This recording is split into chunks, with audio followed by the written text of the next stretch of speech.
Hi guys, this is another one I tried on when I was going to buy my Rolex sub, and I went in there.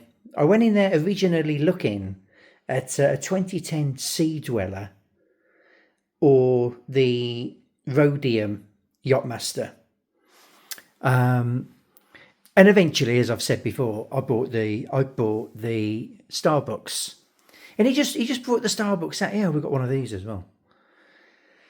And the funny thing was, I was sort of flitting in between the three Rolexes, the Starbucks, the Sea Dweller, and the Yachtmaster. And then just before I was about to say, yeah, I'll have the Starbucks, he brought this out. And the way this sat on my wrist, I thought, oh my God, that broader case, this sat so well. The case doesn't protrude as much on these because it's a lesser water resistance, right, compared to the Starbucks. But because this is the super case, it just plants on the wrist perfectly.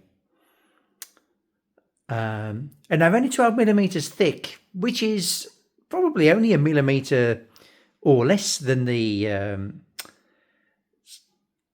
Starbucks, but it just sat better. Now, what put me off this watch? There's a few things that put me off the watch. That they are a little bit loud.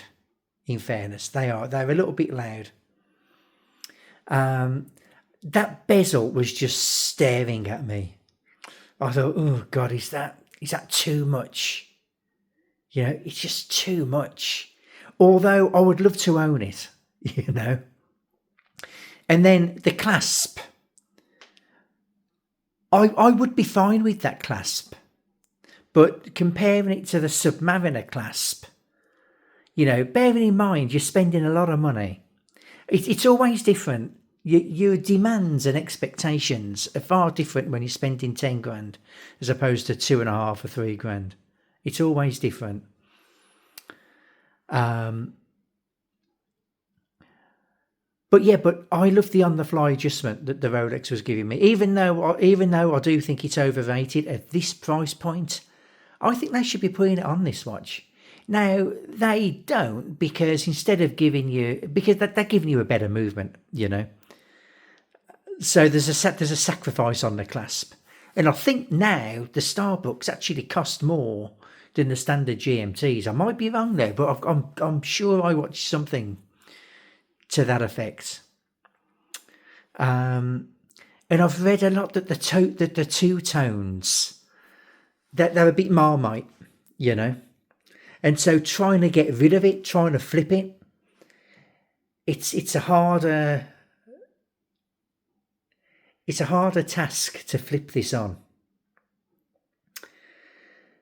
And then the other thing that was putting me off this, although it was a brilliant price, I'm sure he was letting this go for just over 9,000. But it was the 48-hour power reserve. And again, it does not bother me one bit on the Breitling or old Omegas, you know. But when you're spending nigh on 10 grand on a watch, I just wanted to make sure I was getting everything absolutely up to date. You know, now I'm not sure if these have got the silicone hairspring in them.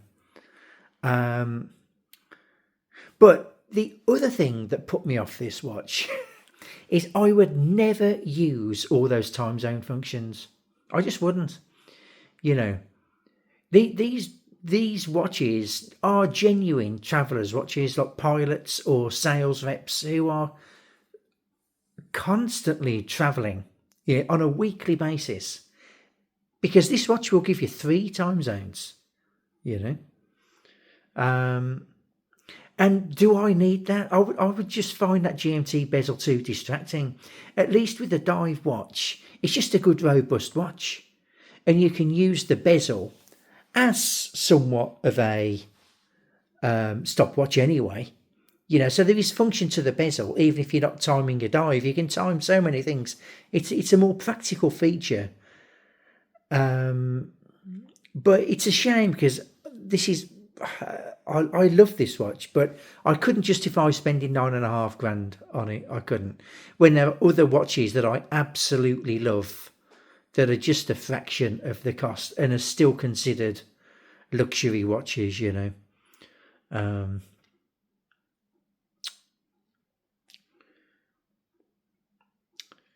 Yeah, but